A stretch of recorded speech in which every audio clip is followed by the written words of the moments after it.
Minha gente, bora de entrevista? Vamos lá? Vamos lá? Bora com a RM Ferreira, que vai falar sobre o volume 2 do livro O Contrato. E ele tem até um subtítulo diferentão, né? O Contrato, volume 2, Aditivos e Resoluções. Tem estilo? Tem um pouco desse estilo aí do... Tem coisa escrita aqui atrás. Ai, Natasha tá roubando minha cola aqui. Tem muita coisa, gente, por vir? Tem estilozinho aí. Pega um pouquinho do estilo dos 50 tons, mas 50 tons fica no chinelo, como a gente já disse aqui desde que a gente falou do volume 1, hein? Vamos lá, vamos lá. Vamos torcer para que dê certo. Vai dar certo, vai dar certo. Posso entrar? Sim, vai dar. O seu convite, venha, querida. Biblioeditora, boa noite. As participações são apenas de mulheres, que nada, que vem de tudo, homem, mulher, enfim. Pode Eita. Ah, tá vendo a gente? Não. Eita, Laia.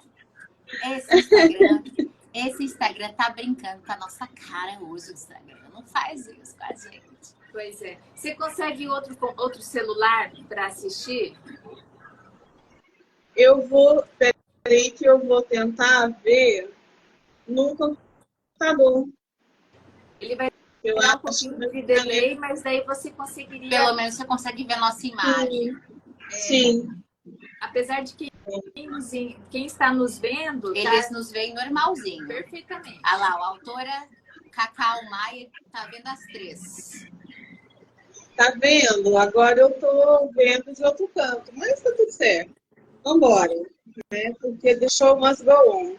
Tá tudo bonitinho aqui no meu ring light e tal, mas aí deu tudo errado também. Mas tá bom. Ah, fica tranquilo, o que importa é que a conversa vai ser boa. Se você conseguir ligar o teu computador para pelo menos conseguir ver os nossos rostinhos lindos, Sim, já vai também auxiliar aí. Sandra, boa noite. Olha lá, Bruna Mara, boa noite, querida. Gleina, olha a Gleina tá por aqui. Gleina, leitora fiel da RM Ferreira. Ela já se encontra aqui. Gente, olha que linda. A Érica, a Bruna, a Cacau, a Gleina. Oi, gente. A Natasha, né, corada aí por natureza, essa beleza natural que vocês estão vendo aí, nesse momento. Olha que gente boa, Roberto, Fábio tá de volta, Daniela. Biblioeditora não são só homens, não, minha gente. Só mulheres. Aqui também temos escritores homens. A única questão é que a gente tem mais escritoras mulheres, né? Pelo menos que nos procuram. Se fosse levantar uma estatística, são mais mulheres aí do que homens. Olha aí. Vamos lá, homens. Isso foi uma intimação, hein? Ó. Tem mais mulher. Isso aí, Márcia Keigl também tá por aqui. Mas vambora, já que você tá conseguindo ver a gente. Vamos fazer um brinde? Não tô, não vejo, mas tá bom. Uai, mas e o computador do lado? Mas aqui tem um delay. Mais ou menos. Tem delay. Vai dar um delayzinho, né? Exato. Vai. Mas você nos ouve, né, Rosa? Ouve bem. Ovo. Como diz o governador de Minas, ovo. Esse governador aí tá no livro. Jesus, ele está. Mas vamos fazer o seguinte, bora de brinde? Pra gente começar a dar aquela sorte aí. Bora. Tá tomando água aí, Rosa? Tô com o meu copo, que era da minha avó, né? Vinícola que é Argentina e aí do Sul.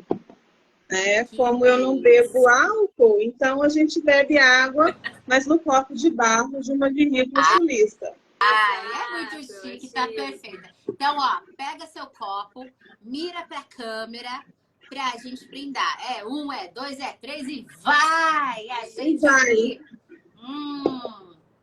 Estamos bebendo novamente, pega aí tua taça, Natasha.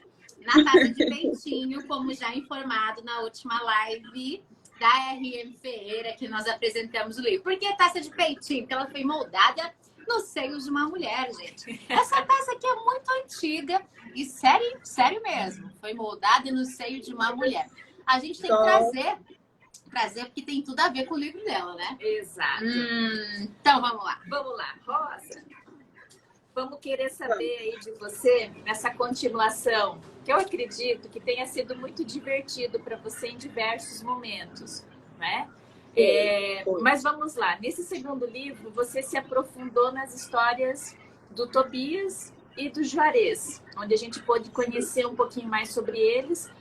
Então, conte pra gente, porque na verdade assim é visível que você nos apresentou a jornada do herói. A gente consegue perceber nos três principais, mesmo que o do Juarez tenha, o do Tobias, para mim, apareceu ser mais fácil, tanto por fora quanto no interior dele, essa mudança, né? Conta pra gente então sobre essa jornada do Tobias. O que você quis trazer pra gente? Então, com relação ao Tobias em particular, a ideia era ser um personagem disruptivo, né? Disruptivo no seguinte sentido: quando a gente vai para um romance romântico hot, você já tem, meio que como cânone, uma determinada construção de personagem masculino que acaba reafirmando uma masculinidade que, no meu entendimento, é uma masculinidade bastante tóxica. Né? Sim. Então, a ideia que eu quis passar através do Tobias, a construção do Tobias como personagem, foi de apresentar no primeiro momento um cara, né, que tem tudo a ver com esse imaginário de BDSM que nós temos dentro da produção do romântico hot, que é o cara perfeito, né? E, além de tudo, um cara que toma as rédeas da vida, é um cara que tudo sabe, é um cara que tudo quer, é um cara que vai em busca daquilo que deseja, enfim. E é um cara também que, no relacionamento, vocês falaram muito, 50 tons de cinza, né? Do ponto de vista relacional, né, o Christian Grey é um sujeito extremamente complicado. É um sujeito legal para você fantasiar, mas dentro da realidade, da vivência, da experiência cotidiana, é um abusador. Né? Sim. Então, o que eu fiz, né, com relação ao Tobias? Primeiro eu brinquei com aquela coisa do macho alfa. Ele é o macho heterotop total. Né? No entanto, na medida em que o romance vai dando prosseguimento, você vai observando que o Tobias é uma pessoa, é um homem comum. Por menos comum que ele seja, ele é um homem que tem uma personalidade comum, né? Um homem que enfrenta desafios, né? Que tem problemas relacionais, né? É um homem que, muito embora venha de uma família extremamente tranquila, se comparada do Juarez, é um homem que tem as suas dificuldades emocionais. No primeiro volume, inclusive, quando tem a primeira cena de sexo, a segunda cena de sexo entre o Tobias e a Carita, que é no banheiro, ela já começa a observar que o Tobias ele tem determinadas atitudes que são padrão, ela sabe que ele tem toque. Sim. Então, na medida em que o romance vai caminhando, e especialmente ali no segundo volume, o que eu te mostro do Tobias? Humano, é uma frase do Nietzsche, né? Humano, demasiado humano. Né? E é ali no segundo volume que você efetivamente se apaixona pelo Tobias. Porque ao longo do primeiro volume, você tem vontade de esgoelar ele. Né? Você não sabe se ama, você não sabe se odeia. É um carrossel de emoções. Sim. Mas, no segundo volume, você enxerga a humanidade do Tobias e, ao enxergar a humanidade dele, você entende a sua jornada, que é uma jornada de autodescoberta. Né? Quem que é esse cara? Ele é o cara que ama o irmão amigo de infância, né? Que gosta de mulher também, um cara que, por ficar longe do Juarez, ele acabou desenvolvendo o transtorno obsessivo-compulsivo. Né? É um homem que se refaz, é um homem que refaz as suas escolhas, ele não quer ser pai, por exemplo, né?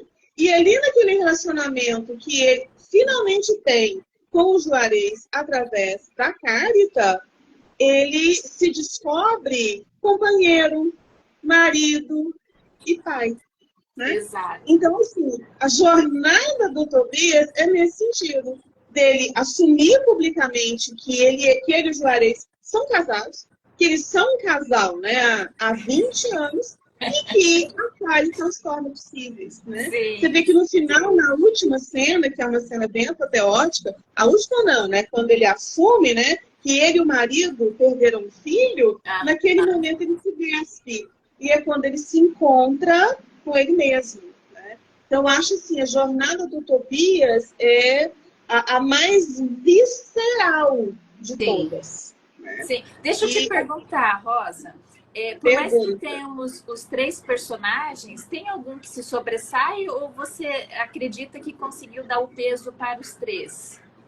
Eu acho que consegui, sabe? Eu acho que consegui porque eles são extremamente diferentes um do outro, né? Sim. Na fala, na postura, na maneira como eles se relacionam, na maneira, com os problemas, com os desafios, né? Apesar disso, sem sombra de dúvidas, não que o Juarez seja raso, muito pelo contrário, né? Mas o Juarez, ele é o cara que é o ponto de equilíbrio, né? Entre o Tobias e a Carita. Então, se nós temos um triângulo ali, nós temos um triângulo perfeito, o Juarez é a base desse triângulo. E agora, puxando o gancho da Natasha, quero saber, tem o queridinho? O queridinho? Tem? Olha, eu sou igualmente apaixonada pelos 3. Certo. Pelos 3. A Carita, ela me encanta pelo fato dela ser mulher. E ela é mulher em todos os sentidos, sabe? Ela é aquela que preocupa com a coleguinha, ela tem sororidade, é uma pessoa generosa, é uma mulher que é capaz de abrir mão de si mesma para cuidar do outro. Né? Você vê a tia Glória, né? Ainda que a tia Glória não seja parenta dela, né? Mas a tia Glória foi quem cuidou da Carita. E ela não abandona a tia Glória, em momento nenhum. Né? Ela pensa nas suas funcionárias. O fato dela ter aquele círculo feminino que a envolve, né? Incluindo a Noni, né? Que assim, a Noni é o confuso todo. Mas dos 3 realmente é difícil, né? Tomar partido de um aí. Sim, sim. O Tobias é o cara que você quer. Não sei. Eu não tenho preferido, não tenho. Tudo, né? É o que você espera. Tudo. Não sabe o que passa ali, o que ele vai responder. Eu gostaria do seguinte. O pessoal aqui que assiste a gente já teve descrições dessas personagens pelo nosso olhar enquanto leitora. Mas eu gostaria de ter uma descrição bem brevezinha de cada personagem para quem ainda não leu o livro, né? Para que essas pessoas também sejam aguçadas, mas agora pela voz da autora. Da autora. Como é que você quer que eu os descreva? Apresenta eles como eles se formam na sua cabecinha. Eu acho que essa é a perspectiva mais interessante. Bom, você quer dizer Você já falou algumas coisas aí, você já falou algumas características. Carita, né, trazendo a questão da sororidade. Sim, da feminilidade. Sim, ela é uma pessoa generosa, ela é uma mulher que trabalha, que batalha e que vira e mexe está endividada. Né? Se tem uma coisa que eu gosto muito na Carita é o fato dela conhecer a dívida da água, a dívida da luz, né? Aquela coisa que toda mulher de classe média, toda mulher de classe baixa tem, né? Porque nós sabemos que o Brasil é um país que tem uma quantidade muito grande de mulheres que são mães solo, né? Então, assim, a Carita, ela se aproxima das minhas leitoras nesse sentido. Ela é humana, ela é extremamente verossímil, né? É lógico que, do ponto de vista físico, nós temos algumas características, né, que não são, que não fazem parte da média feminina, né? A Carita ela é um mulherão, ela tem um corpaço e tal. Não que muitas mulheres não tenham, né? Mas a Carita, ela é bem real, né? Temos com relação ao Então, vou pedir um espaçozinho. A Gleina está dizendo para nós, olha só, a Carita, como disse a RM, se tornou a rainha dos absurdos. Isso, né? Isso, eu acho muito legal essa frase. Porque é como se ela dançasse no meio das coisas, né? Como sendo a rainha dos absurdos e sem se preocupar com nada. Quando ela transa com aqueles dois homens pela primeira vez, né? Eles transam porque ela permite aos dois, né? Sim. Eu acho muito legal a cena da cozinha, né? Aonde ela desdiz a crença que os dois têm de que eles não vão ter uma ereção juntos, né? Sim. Ela pega num e fala, te peguei, e pega no outro e fala, peguei você também. E acho muito legal quando ela fala para eles, olha, né? Se vocês quiserem brincar, né, vamos brincar juntos, tudo bem. Agora, se vocês quiserem, né, disputar pedra, papel e tesoura, né, me fala quem ganhou e me conta. Você veja que é uma mulher que tem a sexualidade extremamente livre. Sim. Muito embora tenha a ideia torta, né, do casamento e tal. Bom, voltando aos personagens. Tobias, né? Tobias, do ponto de vista físico, né, ele é um cara que tem uma estética que me agrada muito, né, que é a estética do homem moreno. Tobias é um homem moreno, é um homem bronzeado, enfim, é um homem de olhos azuis, mas ele tem um detalhe que eu acho muito legal, que já demonstra, já dá um indicativo de que ele não é o Mr. Perfeição, né? Tobias usa óculos. Então você veja, né? Dentro desse panteão de deuses do romântico hot, você não encontra homens míopes, né? E o Tobias é completamente míope, né? Tanto que ele usa óculos de grau, não enxerga nada, né? Sim. E o Juarez, né? O Juarez é o Juarez. Então tá, eu tenho um queridinho é o Juarez. Achamos o queridinho! Adoro! Tem uma sensibilidade muito bacana. Tem. E o fato do Juarez ser extremamente complexo também me agrada muito. Me agrada. Ele tem umas tiradas, cara, que eu vou te falar um negócio. Não pode ver mulher para comer conversa, né? Não pode ver mulher e joga o H de que ele é gay.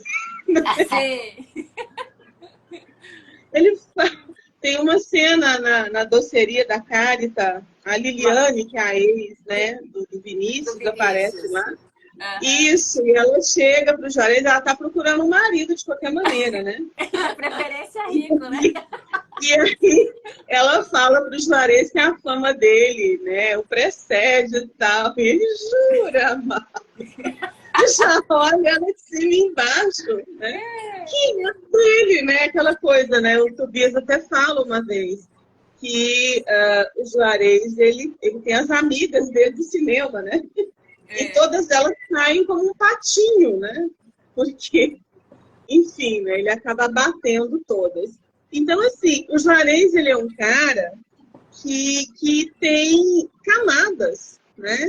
Ele tanto é a drag, quanto é o amigo fidelíssimo, quanto também é um mordomo, né? Um mordomo dedicado, como também um advogado implacável, porque o Juarez é, né? E também o amigo gay de todas as horas, né? Que ele fala assim. Adoro.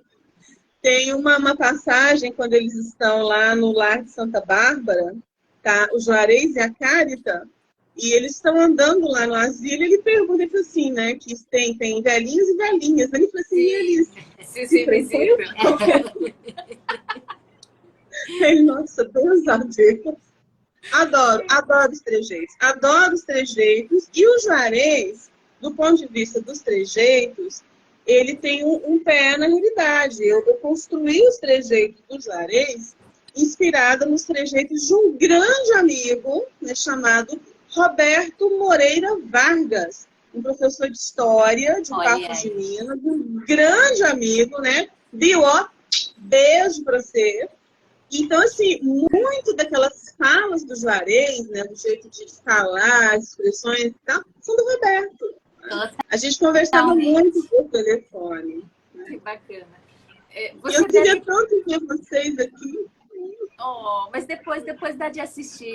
Depois você vai Rosa, você deve ter se divertido muito na hora em que você descreveu a cena do Juarez chegando de Greta e dançando a escadinha lá. Claro, mas eu ri. Pula ali, eu dei tanta Claro, mas eu ri. Jesus. E essa cena, ela já estava na minha cabeça no começo do romance, né? Quando o Juarez toma a importância que ele tem na trama, né? Porque antes ele não tinha essa importância. Ele vai conquistando, num certo sentido, é um personagem que conquista o seu espaço sozinho. Agora, aquela cena do Juarez subindo a escada e fazendo a cena, né? Como se ele estivesse na Broadway, e depois ele caindo, a mina se esborrachando lá embaixo. E ele se esborracha no chão. E ele tem a voz grossa. Então eu via direitinho, né? O Juarez todo de branco, todo montado, né? E cantando pulo no primeiro, quando no segundo veio o trem e porra! E essa visão, assim, você descreveu tão bem que, de fato, a gente consegue se sentir como se estivesse ali, né? Caindo, né? Outra coisa muito divertida também, são 2 momentos divertidos com a Greta, com o Cleanto, né? Sim. Que é o tanto Vigia. Quando chega e quando ele sai, né? Eu achei muito quando legal. Ele sai, né? Quando o Tobias, ele vai e pergunta pro Tobias, enfim, né? Ele se conhecia, ele fala assim, uma loira gostosa. E esse outro, não, pode deixar que eu dou o recado. E outra coisa divertida, tem várias passagens muito divertidas. Sim. Quando a Carita volta de São Paulo e encontra a Nônia chamando o Tobias de seu Dom Tobias. Também. Pra mim não tem melhor, porque assim, a Nônia não faz ideia. Falando que ela amou o bilhetinho. Sim. Hã? A Cacau Maia está falando que ela amou o bilhetinho. Nesse caso, o bilhetinho do Vigia do Noturno. Me diverti. Gente de Deus, não tinha nada escrito certo. E as caras do Juarez para poder decifrar. E ele acolhe o Cleanto, né? É muito Sim. legal isso no Juarez. Ele acolhe. E é outra coisa muito legal que envolve ali aquele bilhetinho, é o ciúme do Tobias, né? Porque eles são muito ciumentos uns dos outros, né? Sim. Muito. Os três são possessivos, né? Então, assim, houve momentos que eu ri bastante escrevendo, eu me diverti muito escrevendo, mas também chorei, né? Tanto que, por várias vezes, às vezes conversando com a Natasha pelo WhatsApp, eu estou brincando com ela. E aí, você chorou? Aí, você chorou? Ela, ai meu Deus, vai ter final triste. E eu nem falei nada. Porque, na verdade, existem momentos ali, a Cacau falando, quem não chorou, né? Sim, há momentos ali que eu escrevi chorando de soluçar. Né? Há cenas ali que, sabe, te cortam. E assim, se eu pudesse escolher a cena que mais me tocou foi a cena em que o Tobias arrebenta a casa. A casa amarela. Uhum. Isso, a casa amarela. E aquele momento que você vê, ele havia comprado, né, o uniforme do Grêmio. Uhum. E ele queria uma menina, né? Você vê, né? Naquele momento ele já está completamente desconstruído. E aquela cena, né, de destruir tudo mostra essa desconstrução dele. Cara, quando ele enfia a mão, né, na coisa, na caixa, né, como se ele estivesse pegando de dentro de um útero, né, e com a mão toda machucada, né, e mostra a roupinha para o Juarez. Gente, mas eu chorava, porque eu via aquele homem de todo tamanho, completamente acabado, né? Porque ele nunca quis ser pai, e na hora que ele reconhece o desejo, ele perde o filho, ele perde a mulher, ele perde tudo, né? Mas não perde Juarez. E ali os dois, né, são um compartilhando a dor do outro. O Juarez também chora de ver o outro chorar. Né? Sim. Para mim, é um dos momentos mais, né, doloridos nele. Isso, mais talvez doloridos. seja ali que ele se desarma também, né? Toda aquela postura construída, ele se desarma. Sim. Então, por isso que acho que acaba sendo mais impactante ainda, né? Eu fico nervosa em alguns momentos, porque muitas coisas aconteceram sem se dar tempo de explicação. E isso acontece na vida, né? A gente, às vezes, não se permite a contra-resposta, né? Ou a explicação. E aí a gente toma decisões, né? Aquele momento em que ela conversa com eles lá no hospital, que ela decide que não é mais para eles ver ela, né? Para eles irem embora. Também foi um momento que eu acredito que tenha sido difícil de escrever aquela decisão, né? Sim, sim, porque ali eu tinha que entrar na dor dela. Um dos grandes desafios do escritor que faz opção por escrever como narrador onisciente, né, é você compartilhar da perspectiva de mundo de todos os personagens que você está construindo. Esse é um desafio e é também um compromisso, né? Então, eu tinha que, meio que pular, meio como um espírito obsessor, né? De pessoa a pessoa, mas tem que ser verossímil. E daí, na hora que a Carita, ela percebe, né? A dor dela começa, para mim, como escritora, quando ela ouve a mentirada que o Tobias está contando para a Tina. Exato. E desde o momento que ela ouve aquilo, ela vai tendo reflexos físicos. O corpo dela vai respondendo fisicamente à dor. E é ali que ela começa a ter as primeiras dores que vão levar o filho embora, que ela vai abortar. E naquele momento, quando ela está descendo a pé. Você vê que ela está completamente só. Ela está sozinha descendo aquela montanha a pé e sentindo as dores. A dor, né, que ela carrega, que ela carregou a vida inteira. Por quê? Quem que é a Carita? Eu digo que a Carita ela é extremamente verossímil, né? Porque ela é uma mulher como nós. Nós vivemos numa sociedade extremamente machista e misógina. Sim. Né? Qual que era o problema da Carita? O problema da Carita é que ela é inteligente, bonita e assertiva. Ela tem os 3 grandes pecados que as mulheres não podem ter na nossa sociedade, né? E ela se reconhece com uma sexualidade livre, ela não tem medo da sexualidade dela. Então, a Carita ouviu ao longo da vida, naquele vilarejo extremamente pequeno, né? E ela era uma prostituta. São as palavras da mãe do Vinícius, inclusive, né? E daí, né, toda essa dor, essa lembrança do passado, ela falou, mas que merda! Será que eu nunca vou poder ser, né, a mulher com quem o outro se casa, a companheira, aquela que está lá?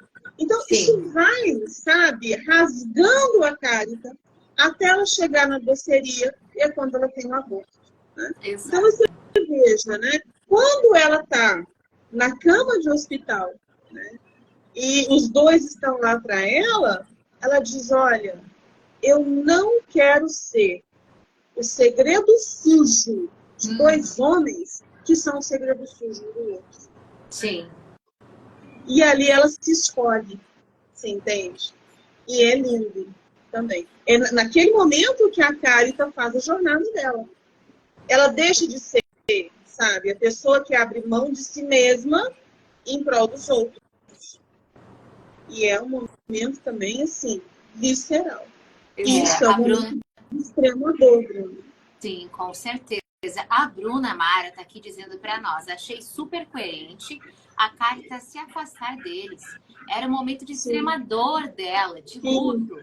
Ela precisou do espaço. Ela precisou naquele momento daquele espaço. E se dedicar ao que é o propósito dela, cuidar, né, da doceria dela e de quem está ali e daquela família que ela foi, que caiu para ela naquele momento, né, que era ali a Noni, o namorado, o esposo, o irmão dele, que foi super atencioso. Então, ali se formou uma família. E o José Ricardo. Então, e é a percepção da Cárita. Né? Não que ela não tivesse dado valor a isso antes, né? Mas ela percebe que ela não está sozinha, que ela nunca esteve. Porque família também é escolha, né, gente? Exato. E a maneira como eles cuidam dela, a Noni, o Banha, o Zé Ricardo, né? Que é também o próximo personagem, porque tem os spin-off, né? Sim. O Zé Ricardo, ele é o protagonista da Megera e o Cowboy, que eu estou escrevendo, inclusive. E essa coisa, sabe, de cuidar uns dos outros é fundamental, no caso da Carta, porque ela percebe, né, que ela teve o retorno. Sabe aquela coisa da causa e efeito? Né? Sim. No momento que ela mais precisa, ela tem o apoio daquela família, daquela comunidade de amigos, né, daquela família, né, que cuida dela. Ninguém solta a mão dela, né? Quem vira as costas é quem, na verdade, sempre virou, e ela estava em busca de um negócio que não tinha nada a ver, que era a família do Vinícius. No final, um bando de gente hipócrita, né, e criminosa. Exato. E que reviravolta você traz nesse segundo volume, né? Começando pelo pai do Juarez, depois sobre a família do Vinícius, né? E tudo que fizeram. A desconstrução daquele personagem Vinícius, né? Porque foi bem isso que aconteceu. Tinha-se uma visão dele, né? Sim. E até às vezes a gente se perguntava, né? O porquê do interesse dela por ele, enfim. E aí, quando você consegue desconstruir isso para nós, né, trazendo as realidades por trás, né, do personagem, incluindo a família, o negócio pega, né, Natasha? Exato, eu acho que... porque ali, principalmente a parte da fala dos pais dele, lá no restaurante do Lodge, né? Que eu achei muito legal, que ela queria experimentar um pouquinho de cada um. Sim. Ela não sabia quando ia ter a oportunidade de comer um prato dele lá. E assim, a falta de delicadeza do pai falando pro Tobias sobre ela, né? Aquilo também foi assim, onde a gente percebe o que o Vinícius sofreu como pai a vida toda. Com o pai. Esse é, inclusive, um tema subjacente na história, que é a relação com o pai, né? Todos têm uma pequena história com os seus pais, né? Pai a Cárita, homofóbico. Isso, exatamente. É verdade. Sim, o do pai Vinícius, o pai do Vinícius é homofóbico, o pai do Vinícius é misógino, o pai do Vinícius é corrupto, né? E é um cara que vem, né, de uma família extremamente hipócrita, sabe a família brasileira, enfim, né, aquela coisa da moral, dos bons costumes. A mãe do Vinícius tem muito isso com relação à Cárita, né? Ela é uma doidivanas, né, por assim dizer. E está sempre na fofoca, né? Então, você veja, a relação do Vinícius com o pai, se o Vinícius é aquele frouxo, né, também tem explicação, né? A relação da Cárita com o pai, né? Se o pai foi distante, enfim, também tem explicação. Agora, com relação ao pai do Juarez, eu também chorei, né? Quando, na cena do casamento, quando ele vai ajeitar a gravata do Juarez, e ele assume para o Juarez. Por que ele se tornou a pessoa que se tornou? Quando ele fala que ele usou os sapatos vermelhos da mãe, né? E o pai bateu nos pezinhos dele até ele ficar com os pés machucados, aquilo me cortou muito, né?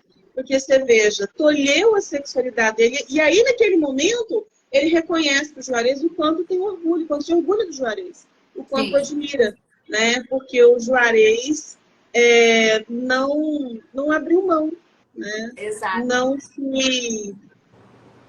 Não sucumbiu, né? Como ele sucumbiu. E aí, aquele momento que ele e o pai fazem as pazes.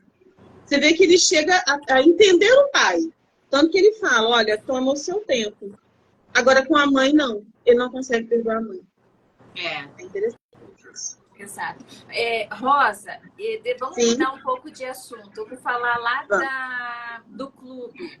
Como que foi essa construção de você trazer a temática do Inferno de Dante dentro da sua proposta de BDSM? Então, assim, eu acho que essa relação entre BDSM e o Inferno de Dante, ela é mais ou menos corriqueira na cabeça de todo escritor, né? Inclusive, eu achei, recentemente, eu estava lendo um livro da Zoe X, que é uma série chamada Dark Hand, na qual, não me lembro se no segundo, terceiro volume, tem um clube que também brinca com essa história do Inferno de Dante, né? Mas isso veio depois. No meu livro, em particular, a ideia do inferno, ela veio quando eu comecei a escrever o segundo volume, porque eu precisava construir um clube e construir esse clube de uma tal maneira que eu pudesse usar aquela estética, aquela construção em outros romances. E essa estética e essa construção arquitetônica, ela vai aparecer posteriormente no terceiro... Não é o terceiro. No primeiro Dark que eu vou escrever. Né? Há um momento ali que a Pauline conta para a Carita que o Triskele, na verdade, está em todas as capitais do mundo. Então, obviamente, eu tive que estudar, né? Eu tive que voltar ao texto. Né? Não li, né, obviamente, a Divina Comédia. Enfim, eu fui estudar a construção dos círculos. E na minha cabeça tinha que ter uma solução arquitetônica. Né? Sim. E não que eu seja arquiteta, mas numa certa época da minha vida, eu fiz decoração de interiores, há muito tempo atrás, no século passado. E o básico da decoração aqui na UFO era o básico da arquitetura, entendeu? Sim. Então, eu somei ali alguns aprendizados que eu tive na vida, né, que foi o básico da arquitetura, com a minha formação em história. Então, se você, né, conseguir enxergar aquela estrutura, né, ela é uma estrutura circular, né, aberta, ali no meio, né, você vê o céu, e todos os círculos são efetivamente círculos, através dos quais você pode ver o outro. Né? Sim. E de onde eu tirei essa construção? Essa construção eu tirei de uma percepção que o Michel Foucault tem da prisão do hospício. Exatamente. É o panóptico. Que é a mesma estrutura do hospício, da prisão, da escola do século XIX. Né? Então, assim, pode parecer... da indústria também, né? Até um certo tempo. Da indústria, porque a ideia é de você olhar, vigiar e punir, né? Então, assim, tem uma somatória, né, de conhecimentos ali para poder fazer aquela construção. Né? Isso é muito bacana você falar, você trazer para nós, porque tem muitas pessoas que não fazem ideia da construção, Sim. que é escrever um livro. Né? Muitas pessoas têm uma ideia muito simplória diante disso. Não é bem assim. Simplista. Simplória e simplista. Exato. Eu vivo dizendo para as minhas alunas, na oficina de autores, eu digo para elas o seguinte, meninas, né? Eu trabalho basicamente com autoras. Eu digo, meninas, a parte mais fácil do livro é a escrita, né? Porque existe um momento, né, que é monumental de pesquisa para você poder construir o background da sua história, de modo que o seu leitor, você consiga capturar a atenção do seu leitor. Né? Então, você veja, eu falo sempre, nenhuma obra nasce da cabeça do escritor como se ele fosse um aparelho receptor de entidades do espiritismo. Né? Obra nenhuma baixa na cabeça do autor. Você não psicografa a obra. Né? Pelo contrário, você estuda, você estrutura, você constrói.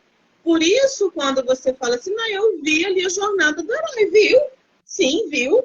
Você viu a jornada do herói, você viu a estrutura do Save the Cat, né? Eu me baseei, a estrutura narrativa do contrato, ela é toda com base no Save the Cat. Né? E também, é claro, você vê ali as jornadas dos personagens. Mas, né, tudo que eu construí ali passou por pesquisa. O próprio vilarejo de Zermatt de Minas, né? É um símile do vilarejo suíço, Zermatt, né? Mas se você prestar atenção, existem elementos ali que foram construções arquitetônicas, urbanísticas. Né? De onde que vem isso? Da minha formação em História da Cultura.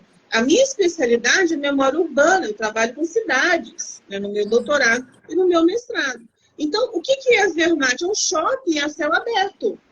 Você consegue enxergar ali, né? Os estacionamentos, estacionamento de baixo, de cima. Eu fiz os mapinhas, né, direitinho, para eu poder colocar os meus personagens ali. É uma parte que eu gosto muito.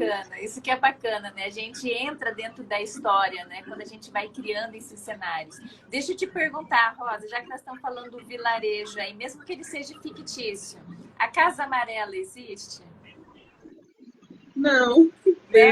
Não, mas mesmo que seja assim, às vezes que fosse uma referência sua, porque você descreve assim, bem, né? Sim. Existe. Eu vi um projeto arquitetônico de uma residência daquele jeito. Depois eu até posso mandar para vocês as imagens. Isso. E a casa é um projeto que eu vi, acho, se não me engano, do Sul. Né? Olha aí. Essa é a casa do Tobias, que tinha a ver com ele, né? Porque o Tobias é um exibicionista. Sim. Né? Ele adora se exibir, não tem nada de voyeur. Ele gosta de se exibir. Né? Então a casa era mais ou menos assim. Deixa eu te perguntar, Rosa, você, dentro da história, a Pauline deixou uma fala de que ela desapareceria com as pessoas se saísse alguma coisa lá de dentro. Isso aconteceu com a Simara? Uai! Na LC do contrato, acho até que foi a Cacau Maia que disse. Ela disse, a regra é clara. Exato. Gente, ela matou a Sinara, mas a regra é clara. Né? Sim, ela foi avisada, né? Ela foi avisada. E a Pauline, ela é uma mulher trans, né? Não sei se ficou claro para vocês ao longo da obra. E ela vai ter o seu próprio livro, né? Chama O Segredo de Pauline, né? Obviamente que eu não vou te adiantar, né, o que é, mas tem a ver com isso, né? A Pauline, ela é uma assassina profissional, né? Ela tem aquela coisa de desenhar roupas íntimas e tal, mas a Pauline, originalmente, é uma pessoa que ganha a vida matando as pessoas. Sim, de forma, assim, né, prazerosa, né?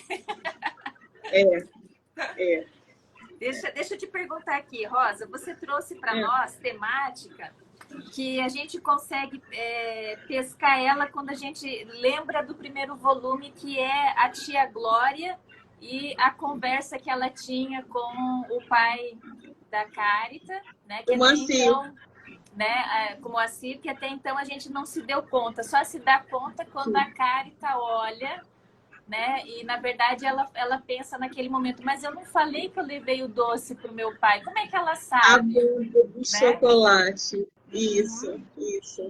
E assim, é interessante porque quando a gente estrutura um livro, a gente tem que estar aberto para entender que nem sempre a história vai caminhar do jeito que você planejou no primeiro momento.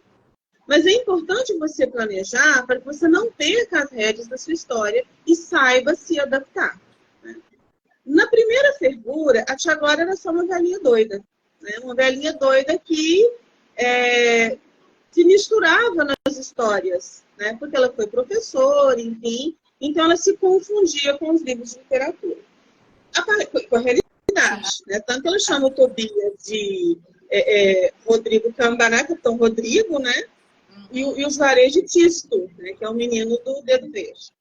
Bom, acontece que, né, desse momento em que eu estruturei a história até a chegada do Juarez, né, o Juarez muda essa história de figura. Na medida em que ele toma a envergadura que tomou, ele muda o contrato, ele vira o livro de ponta cabeça. Então, quando esse livro foi virado de ponta cabeça, e depois eu tive que retomar a história, né, quando eles voltam para Zermatt e tal, eu tive que retomar a história do quadrinho, né, da Trovinha, e dar para isso uma outra solução. Né? E no meio desse processo, né, eu comecei a me encantar. Né? Falei assim, isso é verdade? Ela estiver vendo o pai, né? Se ela estiver vendo o pai da casa. Porque, assim, né, eu me lembro muito daquela... Como é que chama aquela psiquiatra que a Glória Pires interpretou?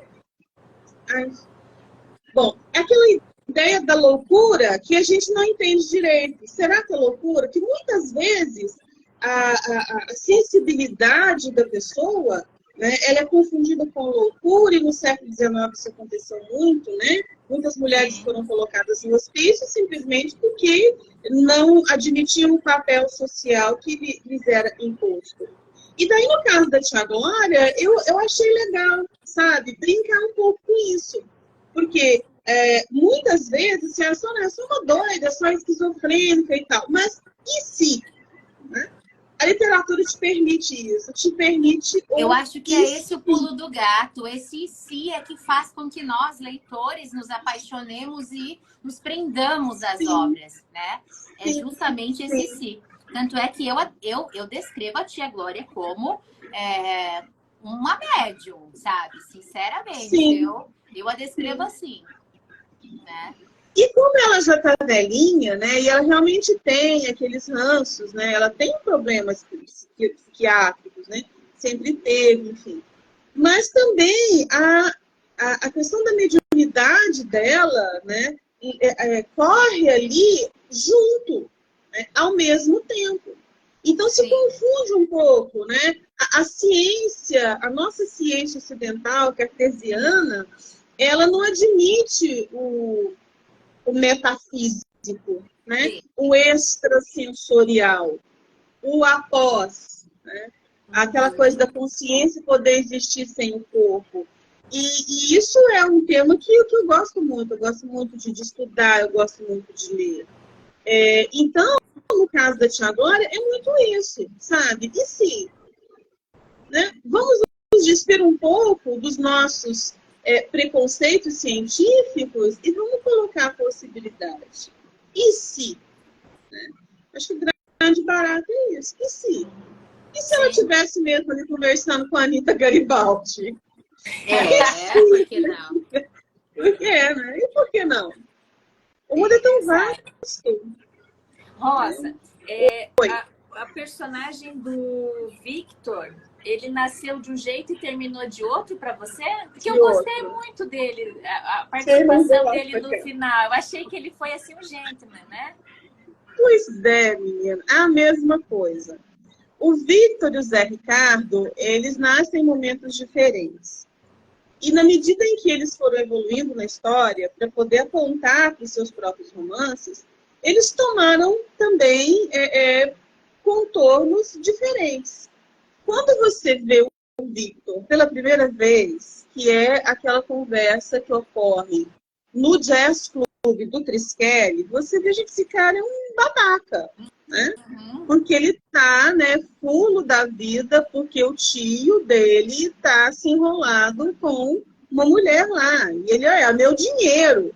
E o Tobias e o Juarez partem para cima dele e tal. E ele começa assim. Mas aí, ali mesmo, naquela cena, quando o Tobias e o Juarez se levantam, né? E o Tobias quase arrebenta com o Victor por causa do Juarez. Tá o Victor falando para a Esther. Falou, não, qual que é? O cara quase me bateu. Se eu não conhecesse ele, eu achava que ia ser uma casa. Aí a Esther olha para ele e fala, francamente, como é que o Theo deixa os negócios dele na sua mão? Exato. Porque ali você vê que o Victor, ele não enxerga direito. Então foi naquele momento que eu vi que ele tinha muito mais para dar, né? E daí ele acabou sendo uma espécie de alívio cômico, sobretudo por conta do frango com passas. Sim. Foi passas em tudo. Então, foi assim, realmente ele começa de um jeito e num espaço muito curto termina de outro completamente diferente, né? E ele vai para a história dele dessa maneira, né? Ele é como é que eu vou dizer para você? O Victor é um tolo. E ele cisma que ele enxerga bem, mas ele não enxerga. E o grande plot do livro do Victor, que é a dançarina e o CEO, é o fato de ele não enxergar direito, né? E diferente do Zé Ricardo. O Zé Ricardo era para ser um cara extremamente divertido. Quando eu comecei a pesquisa para construir o Zé Ricardo, eu fui guardando uma quantidade quase obscena de provérbios mineiros. Era para ser um cara divertido. Só que, na medida em que ele foi nascendo no contrato, você vê que o Zé Ricardo ele tem um senso de urgência absurdo, né? Ele fala para a dona Jesuíta, meu filho, o que está acontecendo? Eu não me lembro o que ele fala para a véia, né? Ele fala assim, dá licença, vai matar, um trem assim. A mesma coisa no estacionamento, que ele fala pro Gilmar, né? Ele fala, se você não sair da minha frente, eu vou te atropelar. Exato. Ali eu criei o Zé Ricardo. E ele não é, pelo que ele passou na vida, né, com a Lara e tudo mais, ele não é alegre. Ele pode ter sido. Ele pode ter sido gordinho infeliz. Mas hoje, ele é um homem extremamente implicante. Ele é implicante, ele é chato, né? Por conta de tudo que ele viveu. Então, assim, são dois personagens que na minha cabeça, foram criados de uma forma, mas quando eles tomaram forma no papel, eles nasceram de outro jeito. E por que isso foi possível? Né? Eu insisto muito com as minhas alunas da oficina de autores. Isso foi possível porque eu havia estruturado a história e eu tinha pesquisa para poder construir esses personagens. É assim que você mantém a sua história sob controle, né? Sem aquele papo assim, porque eu tô sem inspiração, não sei o quê, né? Tô com bloqueio criativo. Você só tem bloqueio criativo se você não estrutura a sua história, né? Sim. Mas você precisa entender que ela tem que ser flexível. E você precisa fazer escolhas, né?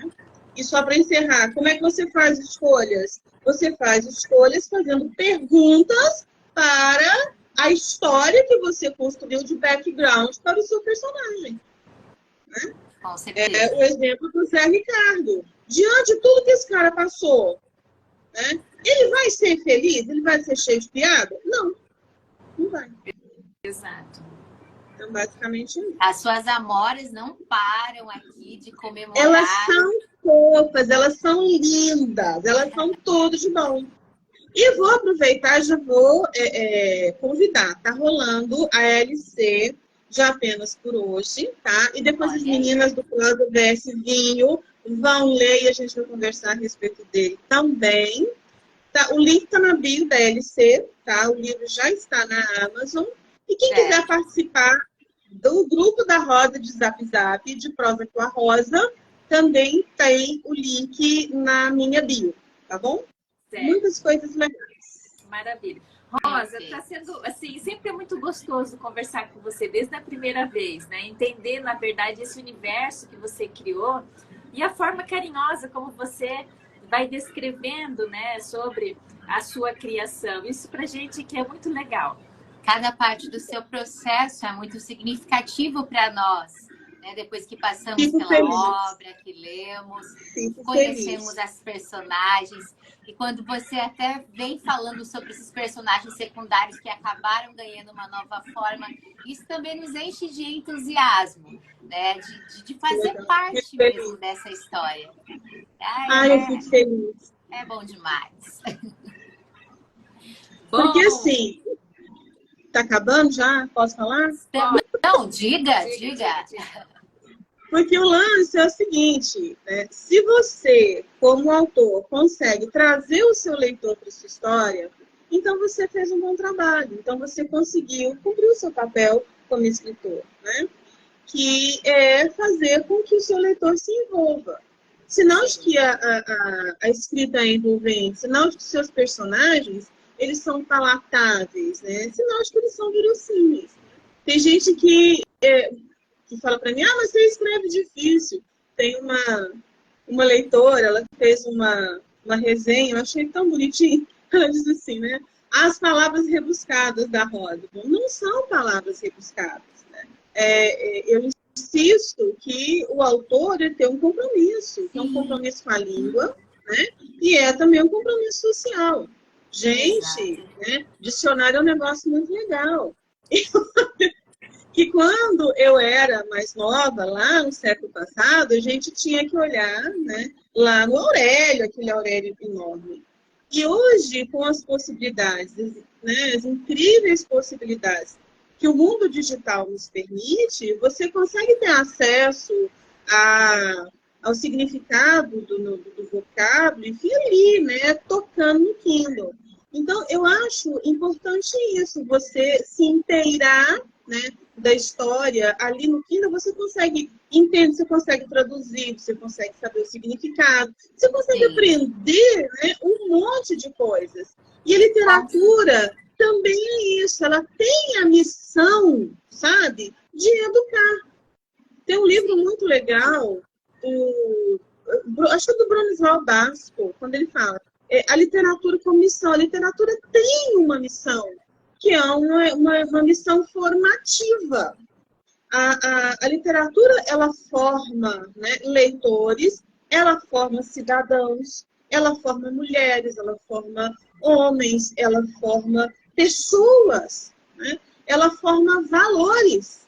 Foi através da literatura que nós, meninas, mulheres, fomos educadas a sermos rainhas do lar, né? Mãe, esposa, né? Doméstica, enfim, todo um trabalho de cuidar, né? Da casa, do filho, do marido, que é um trabalho invisível e que foi naturalizado.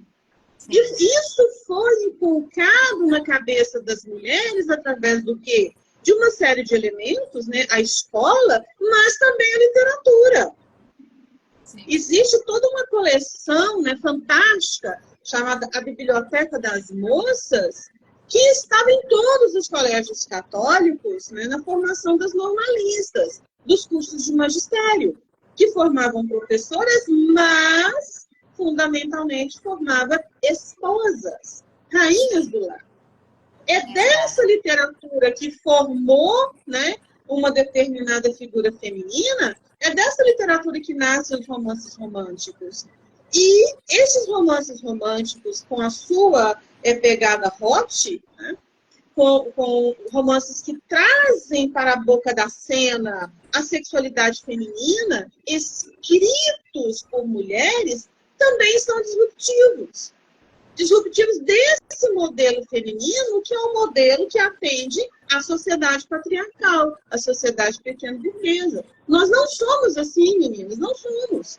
Nós somos mulheres que batalham, que têm seus trabalhos, que criam seus filhos, que cuidam das suas casas, e que, nossa, né, não vou poder falar palavrão, senão a live cai, mas, nossa senhora, pelo amor de Deus, que mulher é essa? E ela tem que estar linda, né? Como diria Tatinha Porto, lá de Patos de Minas. Beijo, Tatinha. Você tem que estar de batom e salto alto o tempo inteiro. Né? Não, a gente não está. Né? Então, quando nós, mulheres, né, pegamos aquilo que é nosso, o nosso corpo, a nossa sexualidade, e o gerimos, aí aquela sociedade hipócrita, no meu livro representado pelo pai e pela mãe do Vinícius, nos chama de quê? De prostitutas. Então você veja, olha o tamanho da responsabilidade que o autor, que a autora, que a literatura tem, né? De formar sensibilidades, novas sensibilidades. Quem é Juarez? Quem é o Tobias? Quem é a Carta? Esses três, né, são personagens que te mostram uma outra forma de se relacionar, uma outra sexualidade, uma outra masculinidade, uma masculinidade que não é tóxica. É possível, sim, e necessário que a gente aprenda a valorizar e respeitar todas as formas de amor. Exato. Com certeza, com certeza. A grande mensagem do contrato. É perfeito porque você traz para nós. Eu lembro de ouvir teu áudio, né? Os primeiros áudios que você havia encaminhado sobre seu livro, né? Se apresentando para nós. E estava muito destacado. Assim, para mim, na verdade, foi aquilo que mais destacou quando você mandou os áudios, que é falar, eu tenho meu compromisso com a escrita, né? Sim. Eu tenho meu compromisso com a escrita. Eu bato nessa tecla justamente porque é para a gente não entregar qualquer coisa. Pode-se ter um livro muito bom, pode-se ter personagens muito bem criadas, mas nós precisamos de uma revisão, né, linguística, nós precisamos entregar aquilo que há de melhor para o nosso leitor. Né? Então, eu acredito que essa peça é fundamental para o teu livro, inclusive. Né? Tem sido fundamental. As notas de rodapé, como eu já falei aqui mais de uma vez, né, trazem esclarecimentos durante a leitura no formato digital, porque há muito preconceito ainda com o formato digital. Né? Então, você consegue possibilitar para nós um leque de conhecimentos, além, é claro, das denúncias sociais que você realiza com bastante destreza dentro da história. Né? Então, esse pacote completo aí, ele serviu como uma forma de excelência mesmo, de excelência literária. Isso nos deixa assim, muito orgulhosas da literatura nacional. Muito obrigada. Muito obrigada. Eu fico muito honrada com o elogio. Sobretudo, Stephanie, porque o gênero que eu decidi escrever, que é o gênero romântico hot, ele é um gênero que recebe uma carga muito grande de preconceito. Inclusive de mulheres dentro do mercado editorial, o que me deixa enfurecida, você entendeu? Porque trata como literatura menor. E não é. Né? Não. Existe, né, livro bom e livro ruim. Existe gente que escreve bem, existe gente que escreve de uma maneira ruim. A diferença está na maneira com que você lida com o seu texto, na maneira com que você constrói o seu texto e como você oferece para o seu leitor. É o que você acabou de falar. É uma questão de respeito ao seu leitor. Porque existem duas entidades que nós precisamos aprender a lidar nesse momento do mercado editorial e da publicação independente. Uma entidade, que é aquela que você tem que prestar atenção, que é o seu leitor, né? E a outra entidade, que é o algoritmo da Amazon. O algoritmo da Amazon, ele é uma entidade voraz. O que ele quer? Ele quer número. Ele quer quantidade. Então, você tem que fazer uma escolha. Né? Você quer ser um autor, uma autora que vende milhares, ou você quer ser um autor, uma autora que vende milhões? Né? E isso para colocar a equação em termos exclusivamente capitalistas. Porque, assim, não vou dizer que eu vou fazer a boba, que eu vou fazer a poliana. Eu não vou. Eu quero vender. Entendeu? Mas, para que o seu livro venda milhões, ele tem que ser bom. Fácil. Sim. Entendeu? Então, assim, né, nenhum livro bom nasce da noite para o dia. Nenhum. E eu não sou daquelas que falam assim, porque eu sou uma incompreendida, os leitores não lêem meu livro porque eles não entendem. Mentira. O leitor não lê seu livro, você escreve ruim. Você escreve não, porque seu livro é uma bomba. Né? Por isso que seu livro, o povo não lê seu livro. Né? Para com isso. Né? Isso é uma questão de autorreflexão. Entende? Sim. E isso é importante, porque nenhum autor nasce pronto. Vamos parar com isso. Então, se você faz essa opção de alimentar o algoritmo, é uma escolha, velho, é sua. Não vou brigar contigo. Mas, se você faz a opção, né, de escrever uma obra para o seu leitor e ter respeito com o seu leitor, você vai escrever bons trabalhos e você, inevitavelmente, vai acabar vendendo milhões. É isso que faz de você um grande autor e que é capaz de sobreviver do seu trabalho. Entende? Agora, nenhum livro nasce pronto. Ele precisa ser revisto, ele precisa ser relido. E mesmo quando ele vai para a plataforma digital, pode ser que ele vai com erro. Isso acontece. Vai lá e corrige. Né? Isso é uma possibilidade. A plataforma digital nos permite isso. Né? Agora, não dá para ter preconceito. Existem autores diletantes, né? Ou seja, autores que são amadores, que estão começando na carreira, né? E existem autores que são profissionais, que estão, né, trabalhando de forma profissional. É preciso saber fazer essa diferença e não colocar todo mundo na mesma peneira, mas tudo é ruim. Isso é preconceito. Exato. Agora, me machuca bastante, né, a postura machista de muitos críticos, de muita gente do mercado editorial, e, sobretudo, mulheres que olham para o romance romântico e falam assim, bom, tem quem gosta, eu não gosto. Vai te catar. Rosa, mas você falou e disse tudo, né? A pergunta que a gente tem que se fazer é se eu quero passar ou se eu quero ficar, né? Exato, show, é isso, né? Eu quero ficar. Exato. Rosa, a gente, assim, a gente fica aqui, sabe, aprendendo sempre com o que você fala, né? Você com traz certeza. uma bagagem, uma experiência. Que agrega. Tá? Bom, a gente está meio apertada hoje de novo com o tempo, senão a gente ficaria, porque assim, estar com você é aprender com você, né? É sempre um prazer. Tá? Dizer rapidamente que eu já espionei o livro 3, tá? Mas eu prefiro o 1 e o 2, porque você traz ali a história em si, né? O livro 3 você assim nos presenteia, né, enquanto leitores, aquele texto que você teve que escolher, que não podia entrar lá dentro, mas que fez todo sentido, né? Então, assim, vamos torcer para que uma próxima oportunidade a gente possa conversar de novo, né? Ler mais um pouco do seu material, tá? Com certeza você entrega aquilo que você escreve e com qualidade, que é isso que a gente precisa, tá bom? Muito obrigada.